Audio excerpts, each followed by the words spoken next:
So for anybody who's looking to buy something for Christmas, maybe get a little gift for a family member, talk them through the book. What's it all about? Well, I'm hoping that it will be a book that will please all kinds of people, but I suppose it will mainly interest people that are interested in creativity and in the world today and what's going on in the world today. I think the title kind of says it all, The Age of Anxiety.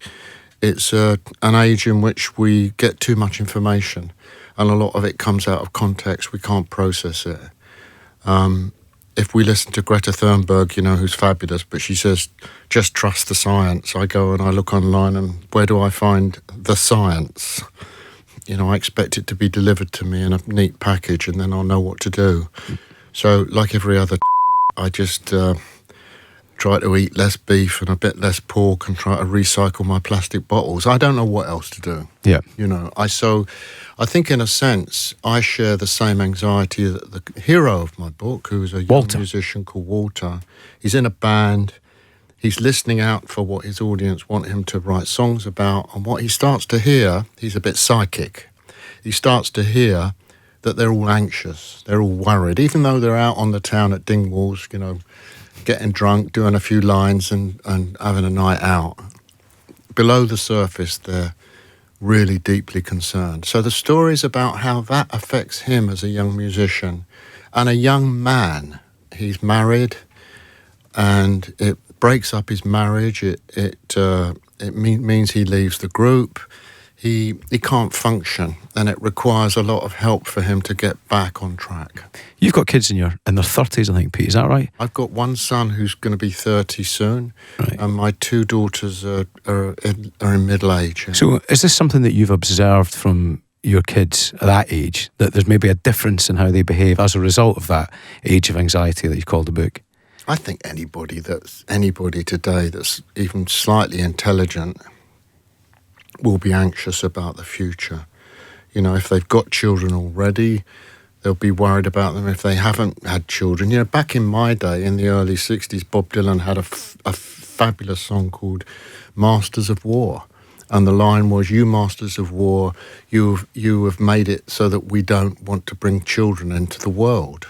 They're within that position now. If you're a young person and you're about to get married and you want you want to have children, you worry about what kind of world you're bringing them into, whether there will even be a world for them to be into. So the issues are massive. Really but we see no evidence of the collapse of the planet yet. We can just see sort of signs that it's possible that we've gone too far. So in a sense, it's also about not just about climate change, not just about pollution. It's also about what those conditions and the divisions in society, what it means when, in 2008, when I started working on this book and started to talk to people about what the book was going to be about, terrorism was one of the really big things. It's happened. Ariana Grande had that big disaster. It hit the music business. They targeted the music business. And it happened in Paris at that club where they targeted the Bataclan, the music business. So in a sense, it's about, all of that stuff. That's it. And the way it kind of... We all thought that rock and roll would be something that wouldn't come up with political answers, but it would bring us together. It would create a congregation of like-minded people who would share a faith, an idea, a hope.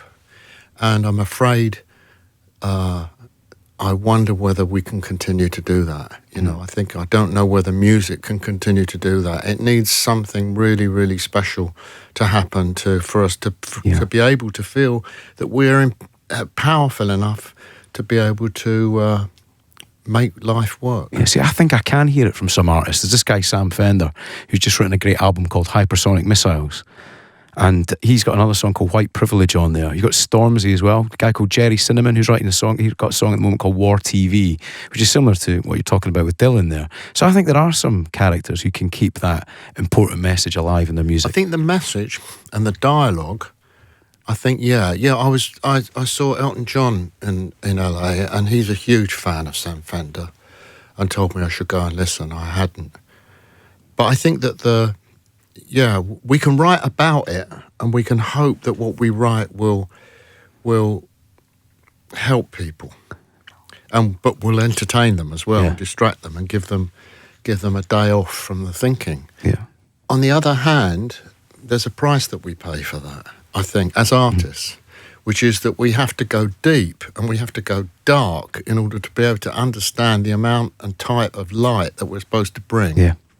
You know, if you look at hip-hop, for example, which is the kind of new rock and roll in America, it's about the neighborhood, it's about the gangs, it's about the difficulties, the fact that the underprivileged, lack of fathers in society, it's all mums.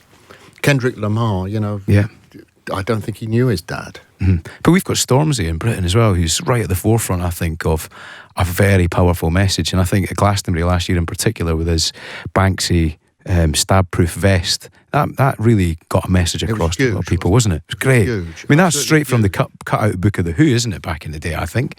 The only thing is that, can he still speak for his neighbourhood when he gets arrested outside his house in Chelsea for being a black man in a Lamborghini? See, do you think that changed the way you got stuff across when you suddenly had a big house? Yeah, I think I lost, when I wrote Quadrophenia, I wrote it because in 1973, we'd only been around for 10 years. I felt we'd lost contact with our audience. Really? With the people that made us who we were.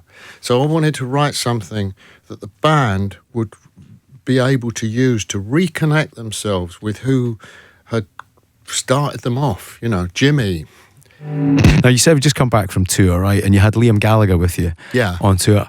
How was the experience on the road with Mr. Gallagher on the Firm? It was good. It was good. He was well behaved. he's got a new partner who I think will soon be his wife, and she's a really good girl. And he had both his sons, I think, at one point, and they adore him, but they're both Who fans, so that was nice. Excellent. And he had a short set to do. He had 30 minutes to do, and he really went at it. And our fans loved him. Yeah. It was a good mix. Did you get a chance to watch him then? Did you go and take in that half hour? Yeah. He does just sort of stand there with his hands behind his back and bellows into the microphone. Yeah. It's interesting because the recordings that he's doing at the moment, I think they exhibit a kind of a subtlety and a magic that is not coming across on the stage. He's got two drummers. So it's a bit like the Fratellis or something. It's got that kind of double drummer thing going on. It's very powerful. Yeah, live. I'm looking forward to the new album because I love the last one. I like Noel's new albums as well. His latest work. I think they're interesting because they're both doing very, very different things in a way. Yeah. Noel's doing soundscapey stuff. It's really kind of rich and almost psychedelic. And Noel's trying to write songs.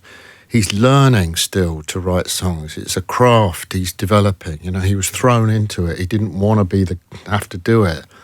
But it just goes to show, I think anybody can write songs if they've got the patience. Now, Pete, I've been writing a book called Slash Gordon, which is a terrible pun based on bumping into famous people in the bathroom. You know that awkward moment when you've got to make conversation and there's nowhere else to turn. You must have bumped into a lot of famous people in your time at the Rhino. We've got about 200 stories now. Pete Townshend, feel free to run away with this as much as you'd like. And I'm hoping for a good one here. I was with Albert Finney, the actor, and a guy called Robert McNamara, who had been the Secretary of State when the Cuban crisis broke The fog of out. war. Robert McNamara. Yeah, then the Cuban crisis. He was the Secretary of State for the Kennedy clan, and they were dealing with Khrushchev, and the Cuban crisis was on, and they thought the war was going to come to an end. Anyway, it was that Robert McNamara, and I'm sitting at the table with Albert Finney and a couple of other notables, and what we were trying to do was to try to get a fellow out of prison, and his name was Nelson Mandela. So we have this conversation, and then somebody says to me, Lord Goodman, who was his Labour peer, he was about 85, he wants to go to the lavatory. Will you escort him? And I said, yeah, sure.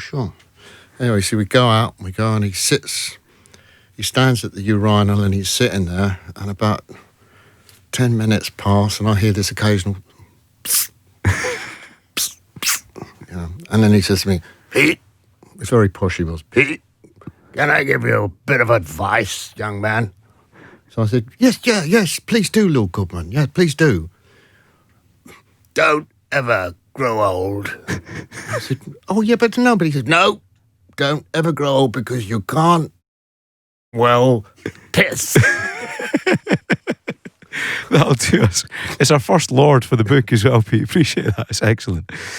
Look, thanks very much. All the very best. I've got so many people, and including myself, looking forward to seeing you on tour next year, particularly the Scottish dates. Cool. Radio X.